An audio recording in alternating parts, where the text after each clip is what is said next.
शेतकरी बांधवांनो नमस्कार। आज आम्ही आमच्या शेतामध्ये आमचे डाळिंब तज्ञ, डाळिंब मित्र, आमचे जीवलग मित्र श्री विनायक बाबर हे आज आमच्या डाळिंब प्लॉटची पाहणी करण्यासाठी आलेले आहेत। तर हे जो सर्वसाधारण आम्ही पाडव्या दिवशी इत्रेल मारलेला आहे, मी 3.25 महिने झालेले आहेत। आज आपण साईज क्वालिटी बघू शकतोय। तर शेतीचं क्षेत्र असं आहे की शेतकरी दुकानात जातो आणि औषध विचारतो की आता मागच्या वेळेस हे मारलं तर आता काय मारलं पाहिजे।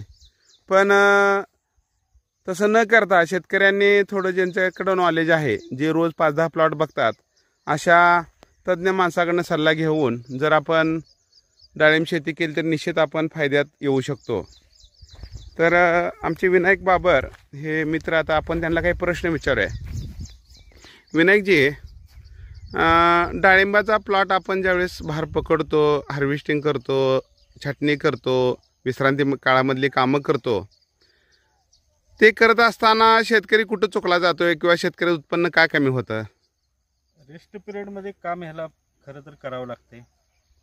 ओके। ज्यावेळी आपला हार्वेस्ट होते, बाग खाली केली जाते, त्यावेळी त्याचं शेणखत घातलं पाहिजे, त्याला वरखताचे काय स्प्रे आहेत, वरखत पण घातलं पाहिजे। ओके।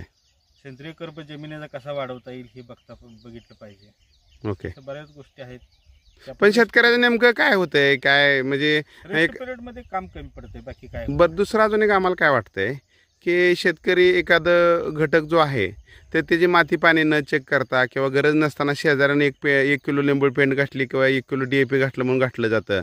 पण ॲक्च्युली तसं न होता आपल्याला ह्या जमिनीला कुठला घटक कमी आहे, डाळिंबाला NPK किती दिला पाहिजे, ह्याचं शास्त्रशुद्ध पद्धतीनं तुमच्याकडनं आम्हाला मार्गदर्शन मिळतंय।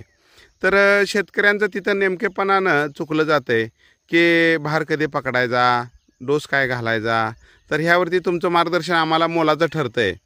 तर असं जर आपण शेती केली तर निश्चित आपण डाळिंबाचं एकरी उत्पादन 5 ते 7 टनापर्यंत घेऊ शकतोय। हे आमचे विनायक बाबर जवळपास आता 40 प्लॉट त्यांच्याकडे डाळिंबाचे आहेत। तर विक्रमी असं उत्पादन घेतात आणि आपण शेतकऱ्यांनी कुठलंही असू द्या, आपल्याला डाळिंबावर ज्या कन्सल्टंटवर विश्वास, असे जर आपण कन्सल्टंट निवडले तर निश्चित असा आपल्याला फायदा होईल। धन्यवाद।